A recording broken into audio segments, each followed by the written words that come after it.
What are you waiting for, Anne? Open your presents. Oh, that's so lovely. When you write, who do you actually write to? To myself, of course. I prefer to think of my diary as a girl, a best friend. Her name will be Kitty. Kitty. I like it. Come down, Anne. I'm waiting for you. Is he a boy from class? Of course. Who are you talking to, Anne? Up until a year ago, everyone was in love with me. Everyone? It was all so wonderful. Then everything changed. We're leaving. They told everyone we were to blame for all the world's problems. This secret apartment is going to be our hiding place. For every person we welcome is a good chance we are saving a life. You could use those characters in your head.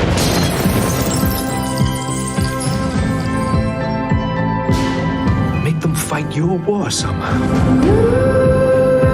This young lady here named Kitty is looking for Anne Frank. Have you seen her? Anne did not write this diary so that you could worship her.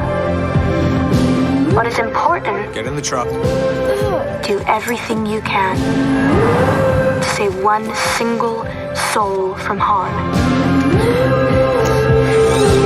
Just one soul. What do you see, Peter? I see the Allied forces. They're coming to liberate us. And you? I see angels, Peter.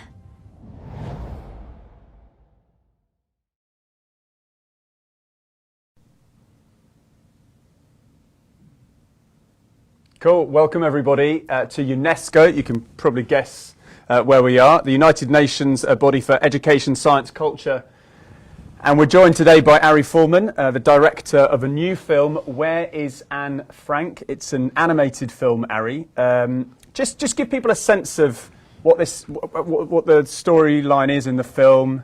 Yeah, pitch it to us. Okay.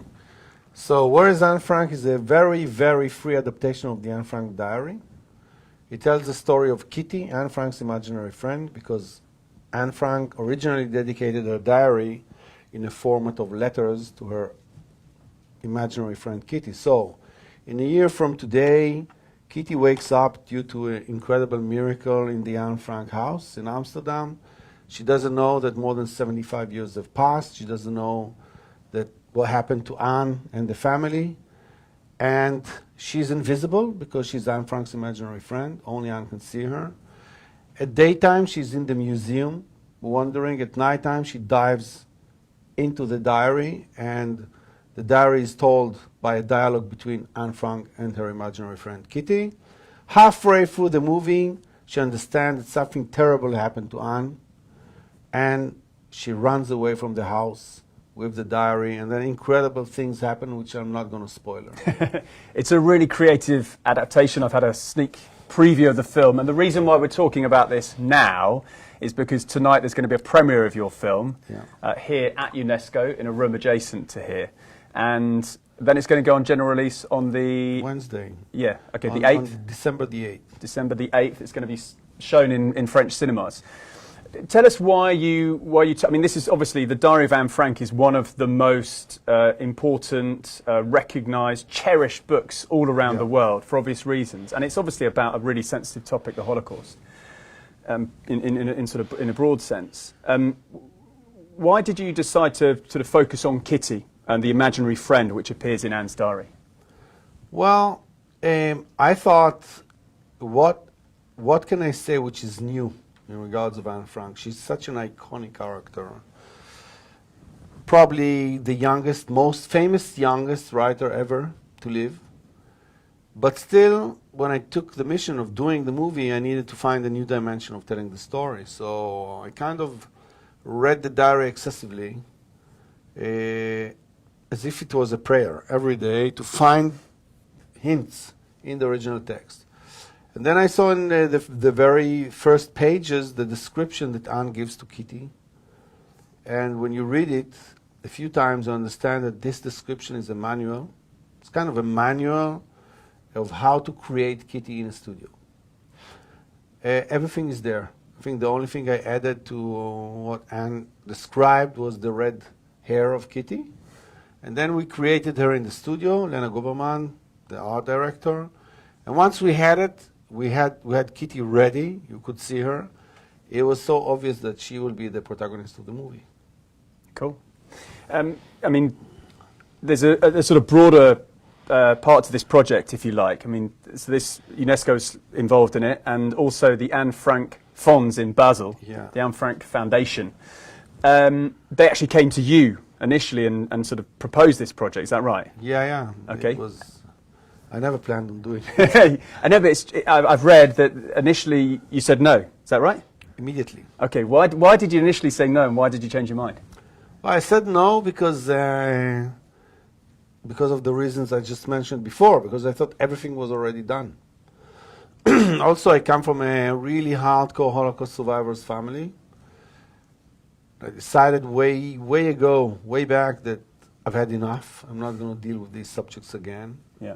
It's in me all the time. It's our religious at home. Yeah.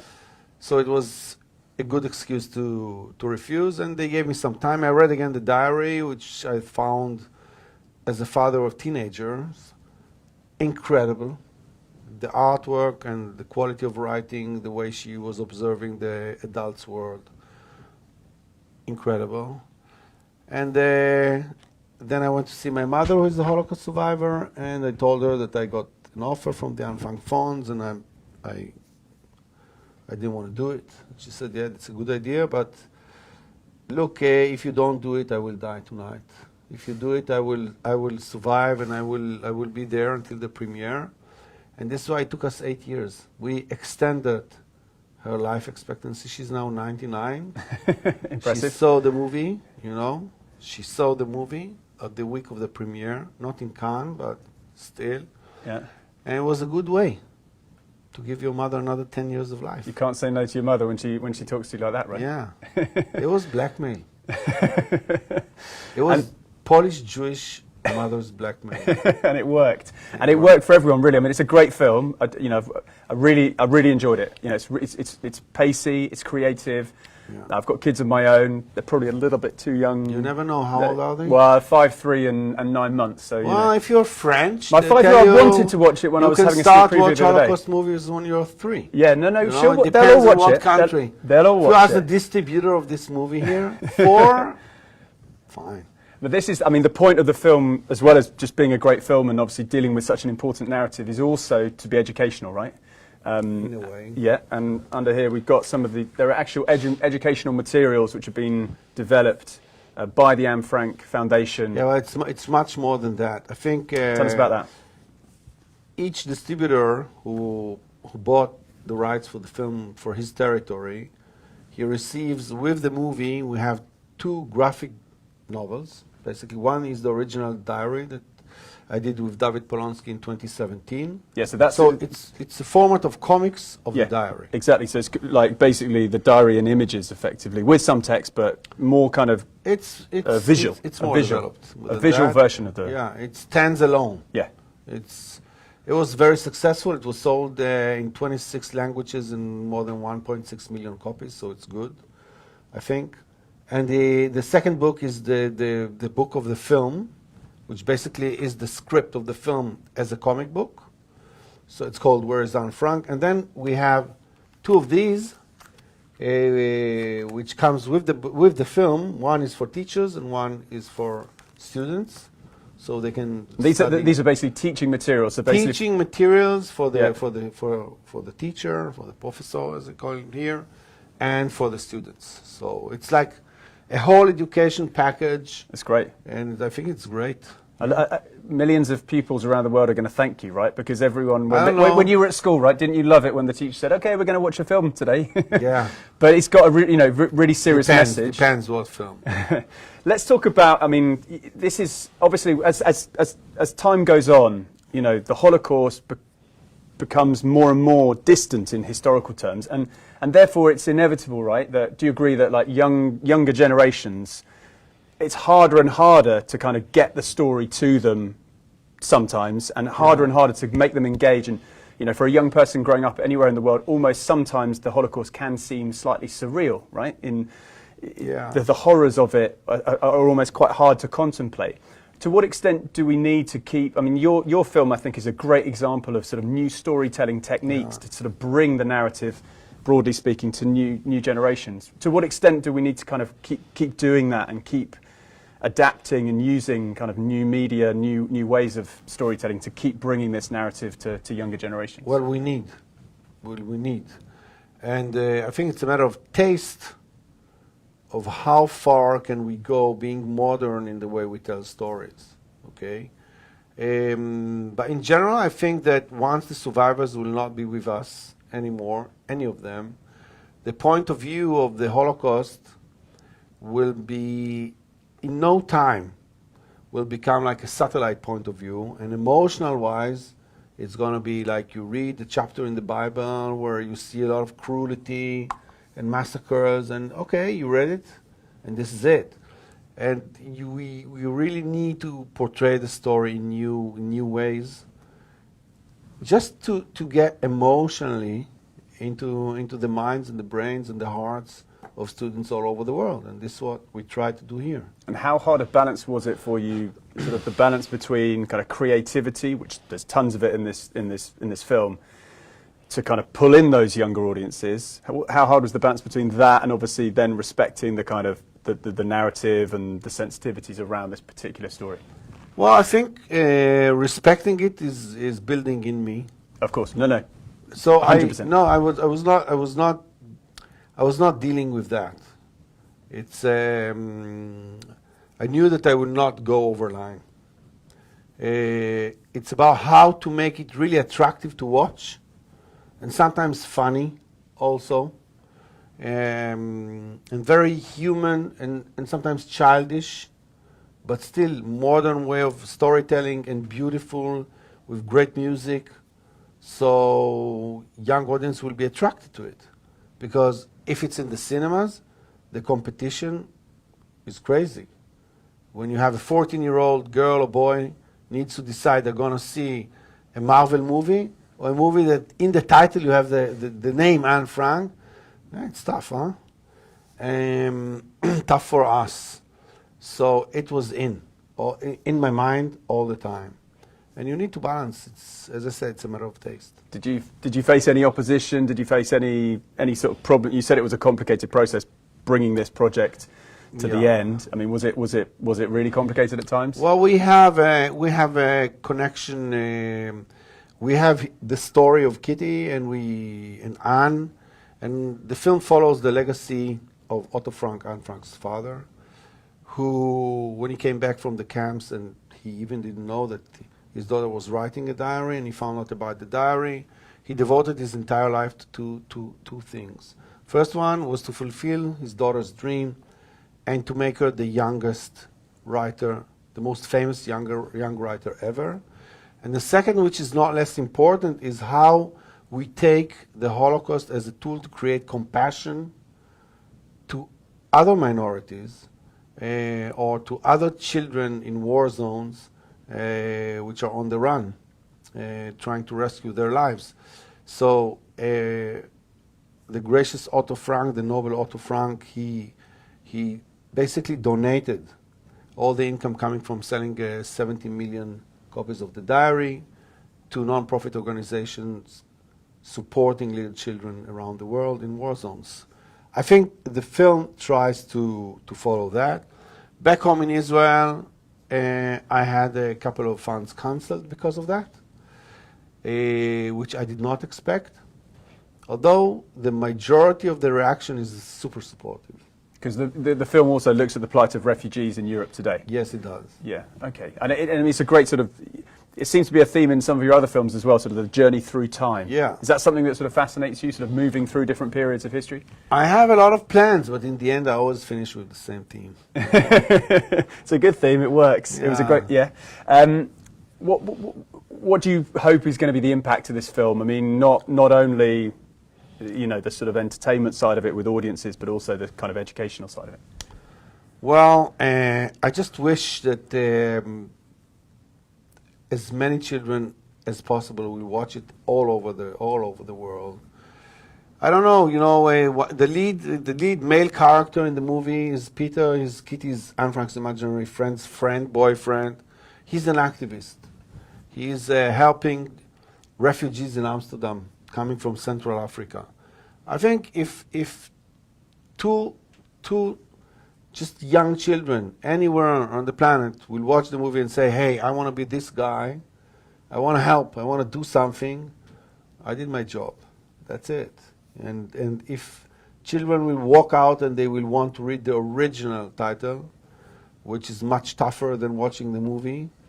I mean, my kids would never read the 365 pages of the original diary, even if it's mandatory in school. So if someone does, we did our jobs. What's your target audience, or are you just any ages? Are you pitching this? As I said, in France it starts 4. Okay. But my target audience starts 9. Okay. From the reactions I hear talking with children after the screenings. Cool. You're watching an interview with Ari Folman. He's the director of Where is Anne Frank, a film which is about to start showing here in France. How many countries in the world is it going to show in, or do you hope it will show in? Everywhere. Everywhere. Yeah, everywhere. It's going to be a truly international film. Depends when. It's according. Pandemic rules life now, so the release is according to the next variant all the time. Okay, let's wrap up with another sort of bit. It's a big question I want to ask at the end. I mean, it's obviously you're the sort of king of animation, or one of the kings of animation. Well, the word king. All right, you do it pretty well. Yeah. I mean, to what extent does that sort of medium give you?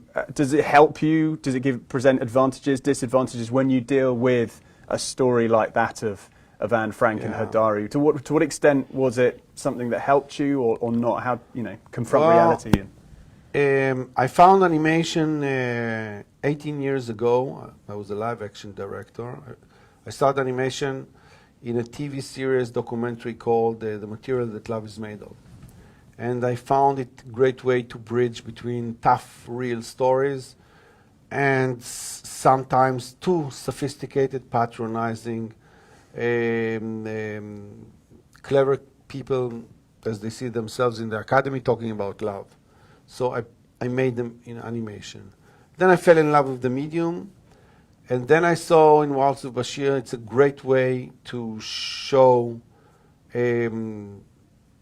parts of history or conscience or subconscious or whatever that it would be much tougher for the audience to relate if they were in live action, because the colors and the paintings, they create kind of filterization that people can relate to.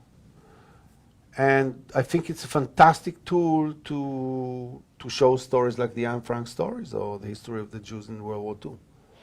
And any tougher subject that it will be too realistic to show in a live action movie is a good way to choose animation, but the production is hell. Because it gives you a sort of extra dose of creative license to sort of, when appropriate, kind of... It does, and it also gives you much more freedom to show graphic content,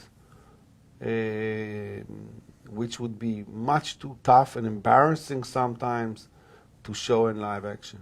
But yeah, you can still show it in a way that makes a massive impact, but doesn't sort of go beyond that line. Yeah. Which, fascinating. It still gives dignity to the original material. Ari Folman, thank you very much for joining us here at the United Nations Educational, Scientific, Cultural Organisation here in Paris at our headquarters. In a few hours, or less than that, a couple of hours, we're going to be watching a premiere of the film. The film will start showing in French cinemas on the 8th of December. We hope it's going to show all around the world. It will, one day. Go and see it. Thank you very much for watching. Thank you.